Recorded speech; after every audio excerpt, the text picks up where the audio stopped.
त ज़िंदा सलामत वापस हले साईं ते बसाने बसे उनखे विसारे हमरा जो कातली शादी ॿिए सां कराई वई। बाक़ी ॿी कान परेशानी न थींदी। वरी सां उते वञी वेंदासीं। मंसूर खान जे करे हिते ईंदो तुंहिंजे लाइ का परेशानी त न थी? पहिरीं गोली सीने वारी मां हणंदुसि। परेशानी पैदा न कजांइ। अस्सलाम वालेकुम हाज़रीन ऐं नाज़रीन। ड्रामा सीरियल दुल्हा में अचण वारी एपिसोड में जॾहिं वञी पनाह वठंदी आहे कूंज सोडल वटि ऐं सोडल चवंदी आहे का तुंहिंजे लाइ परेशानी त न थींदी ऐं सोडल चवंदो आहे तूं परेशानी पैदा न कजां बाक़ी मूंखे को परेशानी कान थींदी। उहा छो पनाह वठंदी आहे? पनाह इन लाइ वठंदी आहे हुनजा भाउ यानी ककर वारा माण्हू जे चकर में हूंदा आहिनि कारोबारी करे मंसूर खान सां।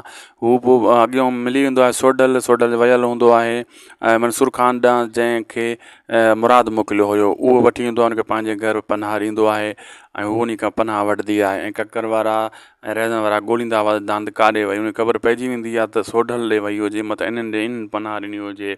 ॿिए तरफ़ गुलपरी परेशान हूंदी आहे त मूंसां छा थी वियो, मूं छा ॾिठो, ख़्वाब ॾिठा ऐं सोडल सां हाणे मूंसां ककर सां शादी कराई। अहिड़े हिसाब सां उनखे सम्झाई वेंदी आहे उनजी भाॼाई त हाणे जेको आहे सबिर कर ऐं परेशान हूंदा आहिनि हरहज़न वारा त हाणे मंसूर खान खे लिटाईंदासीं घात हणी वेंदा आहिनि। ककर बि चवंदो आहे मां पाण मारींदुमि मंसूर खान खे, उन मुंहिंजी इज़त में हथ विधा आहिनि। अहिड़े हिसाब सां हरहज़न चवंदो आहे ठीकु आहे तूं ई मारजांइ छो त उन्हनि जी पूरी प्लैनिंग हूंदी आहे। घर हू ॿुधाए वेंदा आहिनि असां ॿाहिरि वञूं था तव्हां पोइ क़िस्त में ॾिठो ऐं हू वरी गाह ते वेंदी आहे छोकिरी त पोइ लिकिया वेठा हूंदा आहिनि ठारे वारा उनखे ख़बर पइजी वेंदी आहे उतां निकिरी वेंदी आहे वञी हू पनाह सोडल वटि वठंदी आहे। सोडल उनखे पंहिंजे घर में पनाह ॾींदो आहे ऐं वरी होॾां वरी जेको आहे मुराद जुमे सां त कुते वारी हालत करे छॾींदो आहे। कुटको ॾेई फिरी पादर हणंदो आहे फिरी उनखे पादर हणंदो आहे तूं असांजो मुड़ुसु कीअं मारियो, तूं असांजे जवान कीअं मारियो। हू चवंदो आहे क़ुर खणा थो मां भलो साईं खणा थो। चवंदो चुप भले साईं नालो न वठि तूं